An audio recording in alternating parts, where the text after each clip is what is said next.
Hello students, আজ আমি তোমাদের সঙ্গে শেয়ার করব ক্লাস 10-এর সরল সুদ কোষে দেখি 2-এর 22 নম্বরের অঙ্কটা।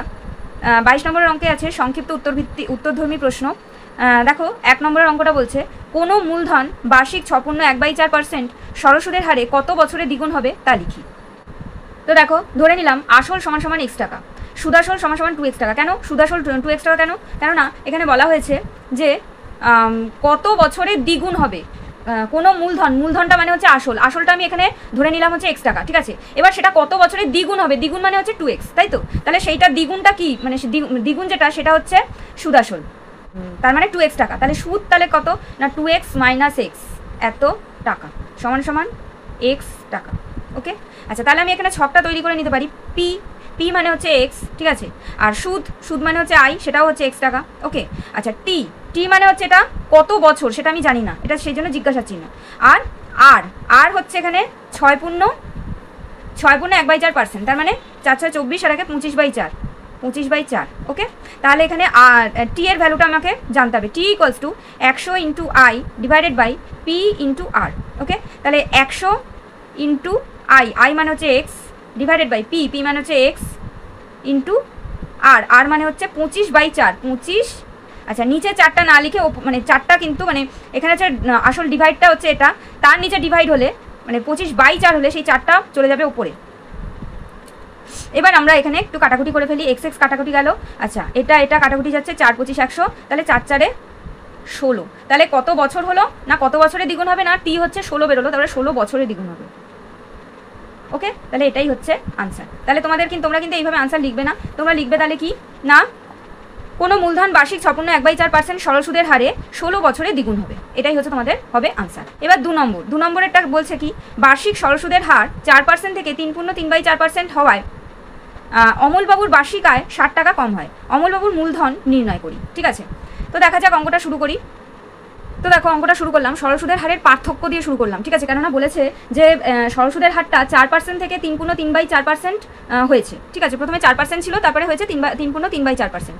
তাহলে তার পার্থক্যটা আমাকে বের করতে হবে। তাহলে 4% মাইনাস 3 × 4 = 12 আর 3 হচ্ছে 15/4%। ওকে, আচ্ছা এটাকে আমি বিয়োগ করছি। দেখো 4 হচ্ছে নিচে লসাগু হলো, 4 × 4 = 16 মাইনাস 15 এত পার্সেন্ট, তার মানে কত হচ্ছে 1/4%। ঠিক আছে, এরপরে বলেছে এই যে বার্ষিক সরল সুদের হার 4% থেকে 3.3/4% হওয়ায় অমলবাবুর বার্ষিক আয় 60 টাকা কম হয়। তাহলে আমরা এখান থেকে প্রশ্নানুসারে লিখতে পারি, প্রশ্নানুসারে 1/4% ইন্টু p = 60। ওকে, তার মানে মূলধনের যে মূলধনটা আছে, আমরা এই মূলধন মানে এটাকে আমরা মূলধন এখানে আমি পাশে লিখে দিতে হবে, মূলধন সমান ধরি মূলধন সমান p টাকা। ওকে, তো এই মূলধনের 1/4% হচ্ছে 60 টাকা। ঠিক আছে, তাহলে এখান থেকে আমাকে পিটা অর্থাৎ মূলধনটা বার করতে হবে, কেননা তোমাকে জানতেই চেয়েছে যে অমলবাবুর মূলধন নির্ণয় করো, তার মানে আমাকে এখানে পিটা বার করতে হবে। তাহলে এখানে 1/4% মানে হচ্ছে 1/4 × 100 ইন্টু p = 60, 1/400 ইন্টু p = 60। তাহলে p = 60 × 400, তাহলে কত হচ্ছে 4 × 6 = 24 আর 3টে 0। তাহলে মূলধন সমান 24,000 টাকা।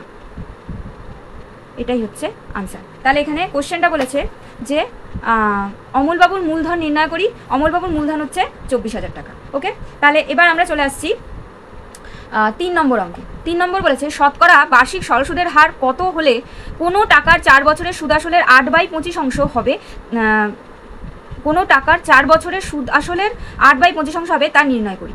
ওকে, দেখো ধরে নিলাম আসল সমান p টাকা, তাহলে সুদ কত হবে বলো তো? সুদ হবে p এর 8/25 টাকা, কারণ এখানে দেখো বলেছে যে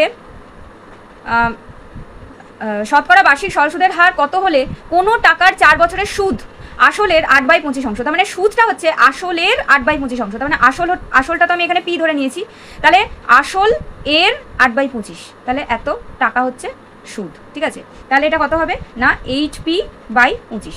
তাহলে আমি দেখতে পাচ্ছি দেখো আসল আমার বেরিয়ে গেছে, মানে পিটা আমার পিটা আমার বেরোয়নি, পিটা আমি ধরে নিয়েছি। আচ্ছা সুদ আমার সুদটা হবে হচ্ছে 8p/25 টাকা। তাহলে এবার আমি ছকটা তৈরি করে নিই। দেখো পি এর জায়গায় আমি লিখতে পারি পি। আচ্ছা আই হচ্ছে তাহলে 8p/25, তাহলে আই এর জায়গায় আমি লিখতে পারি 8p/25। আচ্ছা টি তাহলে কত, টি হচ্ছে এখানে দেখো টি হচ্ছে 4 বছর, ঠিক আছে। টি হচ্ছে 4 বছর, তাহলে টি এর জায়গায় আমি লিখবো 4, আর আর হচ্ছে কত, তাহলে R equals to 100 into I divided by P into T, ঠিক আছে। তাহলে এখানে লিখবো 100 ইন্টু আই, আই মানে 8p/25, 8p ডিভাইডেড বাই 25, ঠিক আছে। পি, পি মানে হচ্ছে তো পি, আর টি মানে হচ্ছে গিয়ে 4। এবার আমরা একটু কাটাকুটি করে ফেলি, তাহলে পি পি কাটলো। আচ্ছা 4 দুগুণে 8, 4 25 100, তাহলে কত হচ্ছে 8।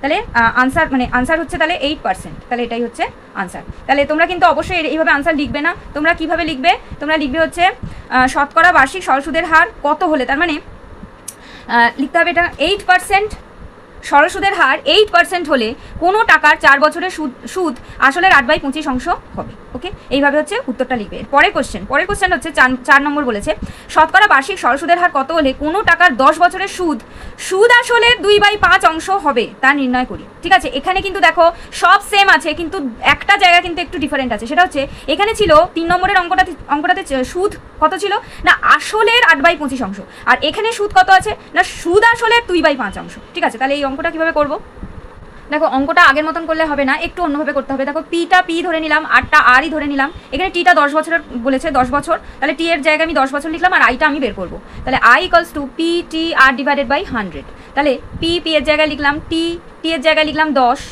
ওকে। আচ্ছা আর এর জায়গায় লিখলাম আর, আর নিচে হচ্ছে 100, তাহলে 0 0 কাটলো, তাহলে কত হলো PR/10, PR/10। এখন দেখো আইটা বেরোলো হচ্ছে, আই বলতে সুদ, ঠিক আছে, সুদটা বেরোলো হচ্ছে PR/10। এবার আমি এখান থেকে বের করবো সুদ আসল। তাহলে সুদ আসলটা কি না সুদ যুক্ত আসল, ওকে। তাহলে আমি এখান থেকে কি পাচ্ছি সুদটা কত PR/10, PR/10 প্লাস আসলটা কত না আসলটা হচ্ছে পি। তাহলে এখান থেকে পি কমন নিলে আমার আসছে হচ্ছে R/10 প্লাস 1, তাই তো। তাহলে সুদ আসলটা আমি পেয়ে গেলাম হচ্ছে পি ইন্টু R/10 প্লাস 1।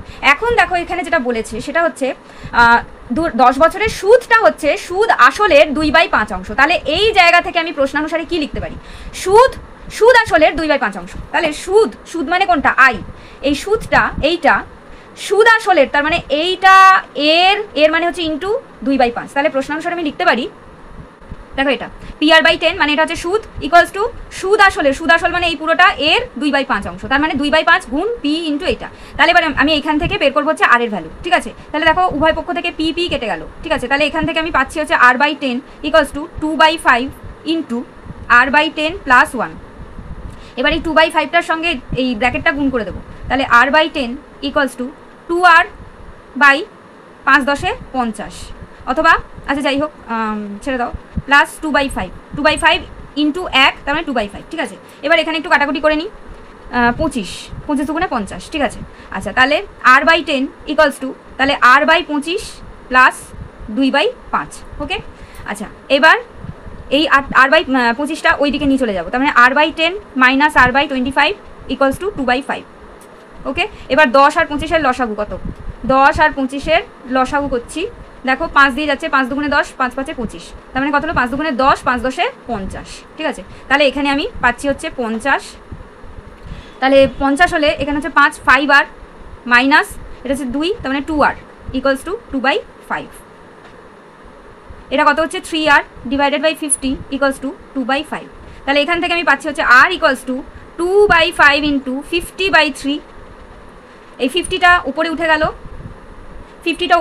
এই 50টা উপরে উঠে গেল, আর 3টা নিচে নেমে এলো, ঠিক আছে। তাহলে এবার আমি একটু কাটাকুটি করে নিই, 5 10 50, আর কিছু কাটাকুটি যাচ্ছে না, তাহলে 10 20 10 দুগুণে 20/3, তাহলে এটা কত হচ্ছে 3 6 18 2, তার মানে এটা আসছে হচ্ছে 6 পূর্ণ 2/3%। এটাই হচ্ছে আমাদের আনসার, ওকে। এরপর আমরা চলে আসছি লাস্ট কোয়েশ্চেন 5 নম্বর, মানে 22-এর 5 নম্বরের কোশ্চেনে বার্ষিক 5% সরল সুদের হারে কত টাকার মাসিক সুদ 1 টাকা তা নির্ণয় করি। দেখো এইভাবে ছকটা রেডি করে নিয়েছি। আর এর ভ্যালুটা হচ্ছে 5, ওকে, আই বলছে কত টাকার মাসিক সুদ, মাসিক সুদটা বলেছে 1 টাকা, তাহলে মাসিক সুদ যদি 1 টাকা হয় তাহলে একটা হচ্ছে মানে এই যে সুদ, সুদ মানে হচ্ছে আই, ঠিক আছে, তাহলে এটা হচ্ছে 1 লিখবো। আচ্ছা টি, টি বলেছে মাসিক, মাসিক সুদ, মাসিক মানে হচ্ছে 1 মাসের কথা বলা হচ্ছে, তো 1 মাস মানে কত, 1 মাস মানে 1/12 বছর। আমি সবসময় বলেছি যে এই ক্ষেত্রে কিন্তু সময় সবসময় বছরে পরিণত করে নিতে হবে। আর পিটা হচ্ছে কত, তাহলে P equals to 100 into I divided by T into R, তাহলে 100 ইন্টু আই, আই মানে হচ্ছে 1, টি মানে হচ্ছে 1/12 ইন্টু আর, আর মানে হচ্ছে 5, ঠিক আছে। তাহলে এখান থেকে আমি পাচ্ছি 100 ইন্টু 1 ডিভাইডেড বাই, আচ্ছা 1/12, 12টা উপরে উঠে যাবে কেননা এই একটা ভাগ আছে, তাহলে 12 নিচে 5, তাহলে 5 20 100, তাহলে এখান থেকে পাচ্ছি হচ্ছে 12 শূন্য শূন্য, 12 দুগুণে 24, 240 টাকা। তাহলে এটাই হচ্ছে আনসার। তো স্টুডেন্ট, আমার কিন্তু কোষে দেখি 2 কমপ্লিট হয়ে গেল। আশা করব তোমরা সমস্ত ভিডিওগুলো দেখেছো এবং শিখে নিয়েছো। এই ভিডিওগুলো কিন্তু কোষে দেখি 2 এর যে ভিডিওগুলো, সরল সুদের যে ভিডিওগুলো, সেগুলো কিন্তু খুব ইম্পর্টেন্ট তোমাদের মাধ্যমিক স্টুডেন্টদের জন্য। তো এটা অবশ্যই অনেক বেশি করে শেয়ার করবে। আর যারা আমার ইউটিউব চ্যানেল থেকে এই ভিডিওগুলো দেখছো তারা অবশ্যই আমার চ্যানেলটাকে সাবস্ক্রাইব করে দেবে, তাহলে নতুন নতুন নোটিফিকেশানগুলো তোমাদের কাছে চলে আসবে এবং বেল আইকনটা অবশ্যই প্রেস করে দেবে। আর যারা আমার ফেসবুক পেজ থেকে দেখছো তারা অবশ্যই আমার পেজটাকে ফলো আর লাইক করে দেবে, তাহলে যে নোটিফিকেশানগুলো আসবে সেগুলো থেকে তোমরা খুব তাড়াতাড়ি খুব সহজে অঙ্কগুলো ভিডিও পেয়ে যাবে।